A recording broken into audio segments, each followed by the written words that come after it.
Welcome to our channel. నేను మీ Venkat. AP film development corporation చైర్మన్గా ఏఎం రత్నం గారి పేరుని ముఖ్యమంత్రి చంద్రబాబు గారికి ప్రతిపాదించినట్టు పవన్ కళ్యాణ్ చెప్పారు. దీని గురించి మనతో పాటు మాట్లాడడానికి ప్రొడ్యూసర్ నట్కుమార్ గారు ఉన్నారు. సార్ నమస్తే sir. Sir, AP film development corporation చైర్మన్గా ఏఎం రత్నం గారి పేరు ముఖ్యమంత్రి చంద్రబాబు గారి దగ్గర ప్రతిపాదించినట్టు పవన్ కళ్యాణ్ గారు చెప్పడం జరిగింది. సినిమా ఇండస్ట్రీకి చాలా సేవలు చేశారని చెప్పారు. దీన్ని ఎలా చూడవచ్చు? పవన్ కళ్యాణ్ గారు సిఫార్సు చేసిన మాట వాస్తవమే, చంద్రబాబు నాయుడు గారికి చెప్పడం మాత్రం వాస్తవమే. సిఫార్సు అంటే ఈయన ఆల్రెడీ సినిమా ఇండస్ట్రీలో ఎప్పటి నుంచో ఉన్నారు కనుక ఏఎం రత్నం గారు ఎఫ్డిసి చైర్మన్ గా ఏమైనా అవకాశం ఉంటే చూడండి అని చెప్పి ఆయన సిఫార్సు చేశారు. రైట్, ఆయన చేయడం అంతటో తప్పే లేదు. కాకపోతే ఆయనకి ఎఫ్డిసి చైర్మన్ గా ఏ రూట్ లో ఎవరెవరికి ఏముండాలి, ఎలాగుండాలి, ఆయన ఇంతకుముందు ఏమైనా సేవలు చేశాడా, లేకపోతే ఏమైనా ఛాంబర్కి సేవలు చేశాడా, ఏమైనా మొత్తం టోటల్ ప్రజలకు సేవలు చేశాడా, గవర్నమెంట్ కి ఆయనకి వారధిగా ఉండటానికి ఏ విధంగా అవకాశాలు ఉన్నాయి, మన డెవలపింగ్ ఇస్ గవర్నమెంట్ చేయడానికి ఏ అవకాశాలు ఉన్నాయి, గవర్నమెంట్ కి ఏ విధంగా లాభం పొందగలుగుతారు, గవర్నమెంట్ నుంచి మన సినిమా ఇండస్ట్రీకి ఏ లాభం పొందగలుగుతాం, యాజ్ కార్పొరేట్ కంపెనీలు ఏ విధంగా తీసుకురాగలుగుతాం, కార్పొరేట్ కంపెనీలు తీసుకొచ్చి పెట్టుబడులు ఈ మధ్యన ఇప్పుడు పీవీఆర్లు అలాగే వచ్చినవంటి మొత్తం టోటల్ మాల్స్ ఏ విధంగా తీసుకొచ్చి ఆంధ్రప్రదేశ్ డెవలపింగ్ చేసి ఎంప్లాయ్మెంట్ ఎంప్లాయ్మెంట్ ఎలా చేయించగలుగుతాం, పెట్టుబడులు ఎలా పెట్టించగలుగుతాం అన్ని ఎఫ్డిసి చైర్మన్ గా అర్హత ఉన్న వ్యక్తికి కావాలి. ఓకే, ఆయన సిఫార్సు చేసిన దాంట్లో తప్పులేదు పవన్ కళ్యాణ్ గారు. కానీ పవన్ కళ్యాణ్ గారు చేసిన వ్యక్తి తమిళనాడు వ్యక్తి. ఆయన తమిళనాడులో ట్యాక్స్ కడుతున్నాడు. మన సొమ్ము ఇప్పుడు ఇక్కడ హరిహర వీరమల్లు అయినా ఏవైనా సరే ట్యాక్స్ అనేది అక్కడికి వెళ్తుంది. ఆధార్ కార్డు ఇస్ తమిళనాడు అంటే ఆయన ఆల్రెడీ మొత్తం టోటల్ గా సినిమాలు తీసిన కూడా తమిళనాడే.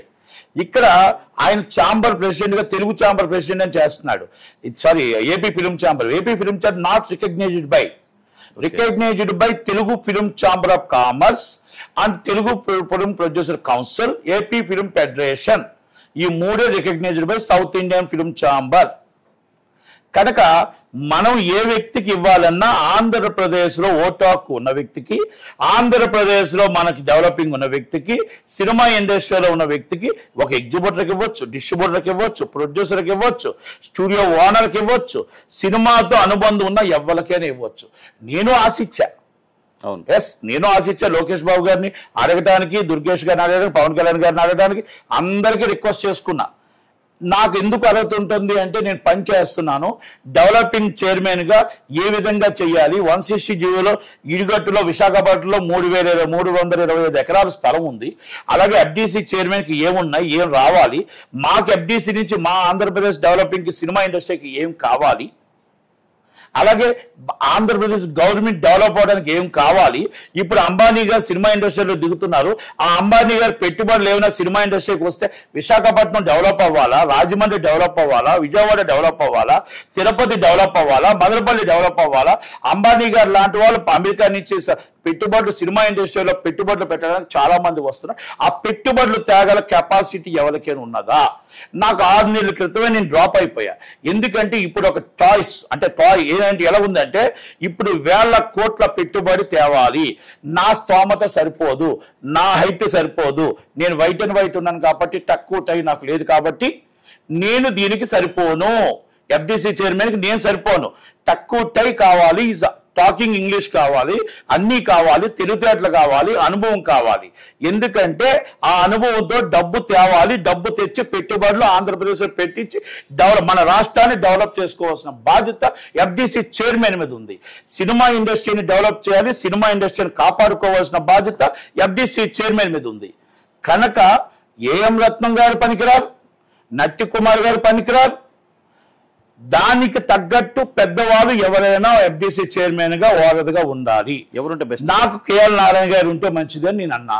ఇది నేను సజెషన్ ఎందుకు చేశానంటే ఒక పారిశ్రామికవేత్త, ఒక బిజినెస్ మ్యాన్. ఇప్పుడు దాకా మాకు 20 సంవత్సరాల నుంచి చైర్మన్ గా, ఆయన ట్రిబ్యునల్ చైర్మన్ గా, ఎన్నో చైర్మన్ గా, అధ్యక్షుడిగా మాకు చేశాడు. ఎటు సపోర్ట్ చేయకుండా నీతి నిజాయితీగా ఉన్న వ్యక్తి. అలాంటి పెట్టుబడులు తేవాలంటే ఆయనకంటూ ఏది తేవాలో ఈరోజు 1000 కోట్లు పెట్టి సినిమా, 2000 కోట్లు పెట్టి సినిమా చేస్తున్నాడు. ఆల్రెడీ మొత్తం టోటల్ గా డెవలపింగ్ చేసిన దాంట్లో ముందున్నాడు. అలాంటి వ్యక్తి ఏవైనా సరే ఆయన బొంబాయి నుంచి కానీ ఇప్పుడు రావాల్సిన పెట్టుబడులు కానీ ఇవన్నీ కూడా సినిమా ఇండస్ట్రీకి పెట్టుబడులు ఆంధ్రప్రదేశ్ డెవలపింగ్కి చేయగలుగుతారు అనేది నేను రికమెండెడ్ బై ఆయన కానీ లేదా ఆశేష్ గిరిరావు గారు కానీ ఇప్పుడున్న సమయంలో పెద్దవాళ్ళు ఎవరో ఒకరు ఉండాలి. మేము సరిపోము, మా స్టామినా సరిపోదు. ఇది రియల్ మనం అర్థం చేసుకోవాలి. ఇదేదో పదవి వస్తుంది, ఆ పదవి పెట్టుకొని కారు వేసుకొని తిరిగేద్దామని కాదు. మన రాష్ట్రాన్ని డెవలప్ చేయాలి. మన రాష్ట్ర ప్రజలు మనం నమ్మి మన కోటేసరే వాళ్ళకి ఎంప్లాయ్మెంట్ ఇప్పించాలి, వాళ్ళకి ఇండస్ట్రీని డెవలప్ చేయాలి. ఇండస్ట్రీ అందరినీ ఆంధ్రప్రదేశ్లో 40% షూటింగ్ చేయించాలి.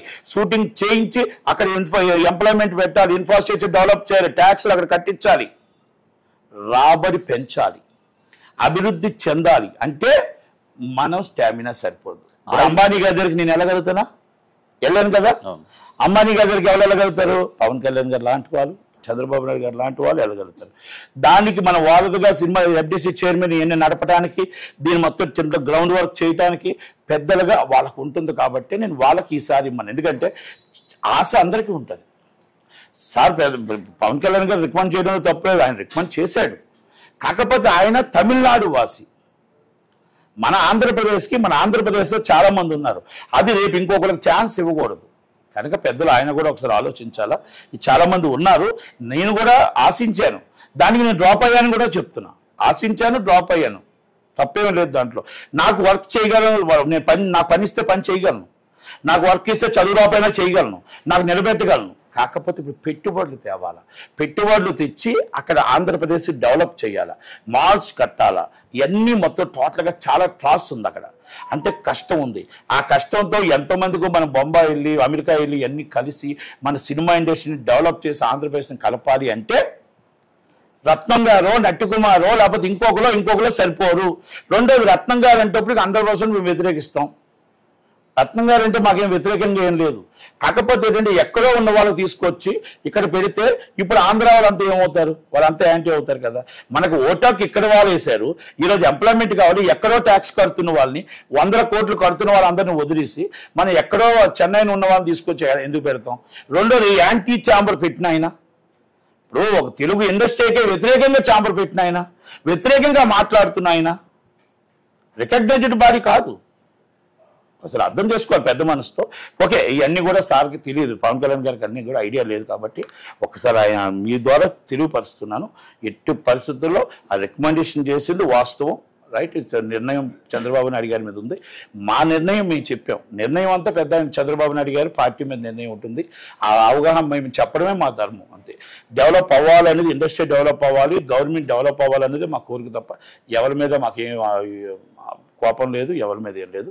పవన్ కళ్యాణ్ గారి మాట ఆయన బట్టిగా ఆయన రికమెండ్ చేశాడు, ఆయన రైట్ ఆయనకి. కనుక ఆయన మంచి వ్యక్తి కాబట్టి, మంచి వ్యక్తి కాదని నేను చెప్పట్లే. కాకపోతే తమిళనాడు వాళ్ళని తీసుకొస్తే ఇక్కడ ఆంధ్రప్రదేశ్ అంటే అంతకన్నా ఎవరు లేరా, అంటే డెవలప్ చేయలేరా అన్న ఒక ఫీలింగ్ వస్తుంది. ఎందుకంటే ఇక్కడ చాలా పెద్ద సినిమాలు తీస్తున్నారు. ఎందుకంటే ఎప్పుడో ఆమాస్కి పున్నానికి ఆయన సినిమా తీస్తాడు, కానీ ఇప్పుడు చాలా పెద్ద సినిమాలు తీస్తున్నారు. ఇవన్నీ ఉన్నాయి. ఆయన కొంచెం ప్రాబ్లమ్స్లో ఉన్నాడు. జనాలు ఏమనుకుంటారంటే పవన్ కళ్యాణ్ గారు చెప్పింది ఒకటైతే వేరే విధంగా అనుకుంటారు. ఇక్కడ పవన్ కళ్యాణ్ గారు మంచి హృదయంతో, మంచి ఆలోచనతో చెప్పారు, కానీ ప్రతిపక్షాలు అలాగ అనుకోరు. ఆయన సినిమా తీశాడు కాబట్టి, ఆయన సినిమా మొత్తం టోటల్గా అప్పులు ఉన్నాయి కాబట్టి ఈ సినిమా రిలీజ్ కోసం చెప్పారా అని అన్న ఫీలింగ్కి ప్రతిపక్షం వస్తుంది. ఆ ఛాన్స్ మనం ఇవ్వకూడదు. కాబట్టి దయచేసి పవన్ కళ్యాణ్ గారిని ఒకసారి ఆలోచించమని రిక్వెస్ట్ చేస్తాను. Thank you very much.